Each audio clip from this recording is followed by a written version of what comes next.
Sankeshwar police station ವ್ಯಾಪ್ತಿಯಲ್ಲಿ ಸುಮಾರು ಸಂಕೇಶ್ವರ ಮತ್ತು ಗೋಕಾಕ್ ಸಬ್ ಡಿವಿಷನಲ್ಲಿ ಕೂಡ ಸುಮಾರು ಬೈಕ್ ಕಳ್ಳತನಗಳು ಭಾಳಷ್ಟು ಆಗ್ತಾಯಿತ್ತು. ಅದಕ್ಕೆ ಪರ್ಟಿಕ್ಯುಲರ್ ಆಗಿ 2-3 ರೀತಿಯಲ್ಲಿ ನಾವು ಬೈಕ್ ಕಳ್ಳರನ್ನು ಹಿಡಿಯೋದಕ್ಕೆ ಈಗ ಪ್ರಯತ್ನ ಮಾಡ್ತಾಯಿದ್ದೀವಿ. ಒಂದು, ಊರಲ್ಲಿ ಹೋಗಿ ರ್ಯಾಂಡಮ್ ಟೈಮಲ್ಲಿ ನಿಂತು ಪ್ರತಿಯೊಂದು ಬೈಕನ್ನು ಚೆಕ್ ಮಾಡೋದು, ಹಳ್ಳಿಯಲ್ಲಿರುವ ಬೈಕ್ಗಳನ್ನು ಕೂಡ ಕಳ್ಳತನ ಮಾಡಿ ಈ ಬೈಕ್ ಅಫೆಂಡರ್ಸ್ ಬೈಕ್ ಕಳ್ಳರು ಏನು ಮಾಡ್ತಾರೆ, ಸಿಟಿಯಲ್ಲಿ ಇರೋರು ಕೊಡಲ್ಲ, ನಂಬರ್ ಪ್ಲೇಟ್ ಇದೆಲ್ಲ ರೆಕಗ್ನೈಸ್ ಆಗುತ್ತಂದ್ರೆ ಹೇಳಿಬಿಟ್ಟು ಹಳ್ಳಿಯಲ್ಲಿ ಇರೋರಿಗೆ ಬೈಕ್ ಕೊಡುವುದು ನಮ್ಮ ಗಮನಕ್ಕೆ ಬಂತು. ಅದಾದಮೇಲೆ ಇದನ್ನು ಗಮನದಲ್ಲಿಟ್ಟು ಬೈಕ್ ಕಳ್ಳರನ್ನು ಪತ್ತೆ ಮಾಡೋದಕ್ಕೆ ಒಂದು ಸ್ಪೆಷಲ್ ಟೀಮನ್ನು ಫಾರ್ಮ್ ಮಾಡಿ ಬೇರೆ ಬೇರೆ ಕಡೆ ಚೆಕ್ ಮಾಡ್ತಾಯಿದ್ವಿ. ಮೂಡಲ್ಗಿ, ಕುಳಗೋಡು ಮತ್ತು ಸಂಕೇಶ್ವರ್, ಹುಕ್ಕೇರಿ ಎಲ್ಲ ಕಡೆನೂ.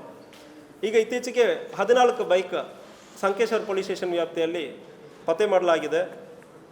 ಫೆಬ್ರವರಿ 1ನೇ ತಾರೀಕು ಗಿರೀಶ್ ತುಕಾರಾಮ್ ಅವರು ತನ್ನ ಹೀರೋ ಸ್ಪ್ಲೆಂಡರ್ ಪ್ರೋ ಗಾಡಿ ಒಂದು ಕಳ್ಳತನ ಆಗಿರೋದಾಗಿ ಹೇಳ್ತಾ ಇದ್ದಾರೆ.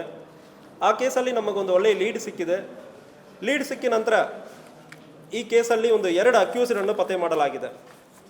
ಅಮಿತ್ ಬಸವರಾಜ್, ಇವನು ಕಡಿಂಗ್ಲಾಜ್ ಕೋಲಾಪುರವನು, ಸದ್ಯಕ್ಕೆ ಹುಕ್ಕೇರಿ ತಾಲೂಕಿನಲ್ಲಿ ವಾಸ ಮಾಡ್ತಾ ಇದ್ದಾನೆ. ಇನ್ನೊಬ್ಬ ಆನಂದ್ ಯಲ್ಲಪ್ಪ, ಇವನಿಗೆ 38 ವಯಸ್ಸು, ಗಡಿಂಗ್ಲಾಜ್ ಕೋಲಾಪುರವನು. ಇವರಿಬ್ಬರು ಸೇರಿ ಒಂದು 10 ಬೈಕನ್ನು ಕಳ್ಳತನ ಮಾಡಿರ್ತಾರೆ. 2 ಅದರಲ್ಲಿ ಸಂಕೇಶ್ವರದ 2, ಒಂದು ಚಿಕ್ಕೋಡಿ ಯಮಕಂಡ್ಮರಡಿಯಲ್ಲಿ ಒಂದು, ಗಡಿಂಗ್ಲಾಜ್ ಮತ್ತು ಬೆಳಗಾವಿ ಟೌನ್ ವ್ಯಾಪ್ತಿಯಲ್ಲಿ ಉಳಿದ ಬೈಕನ್ನು ಕಳ್ಳತನ ಮಾಡಿರ್ತಾರೆ. ಸೊ ಇವರಿಬ್ಬರನ್ನು ಪತ್ತೆ ಮಾಡಲಾಗಿದೆ. ಅದಾದ ನಂತರ ಇನ್ನೂ ಒಂದು 4 ಜನ ಲೋಕಲ್ ಹುಡುಗರು ನಿಡುಸೂಸಿಯಲ್ಲಿ ಸುಮಿತ್ ಗಂಗಾಧರ್ 21 ವರ್ಷ, ಇವನು ಶಿವರಾಜ್ ನಿಂಗೇಗೌಡ ಕಮತ್ನೂರು, ಇವನು ಕೂಡ ಸಂಕೇಶ್ವರವನು, ಮತ್ತು ಕಿರಣ್ ಹನುಮಂತ ನಿಡುಸೋಸಿ, ಈ 3 ಹುಡುಗರು, ಇವನಿಗೆ 18 ವಯಸ್ಸು. ಇನ್ನೊಬ್ಬರು ಓಂಕಾರ ಮೋಗನ್ ಮಹಾರಾಷ್ಟ್ರ ಗಡಿಂಗ್ಲಾಜ್ ಕೋಲಾಪುರ, ಇವನು ಕೂಡ. ಈ 4 ಜನ ಒಂದು 4 ಬೈಕನ್ನು ಕಳ್ಳತನ ಮಾಡಿರೋದು ಲೋಕಲಿ ಪತ್ತೆ ಮಾಡಲಾಗಿದೆ. ಒಟ್ಟು 14 ಬೈಕ್ ರಿಕವರಿ ಮಾಡಲಾಗಿದೆ.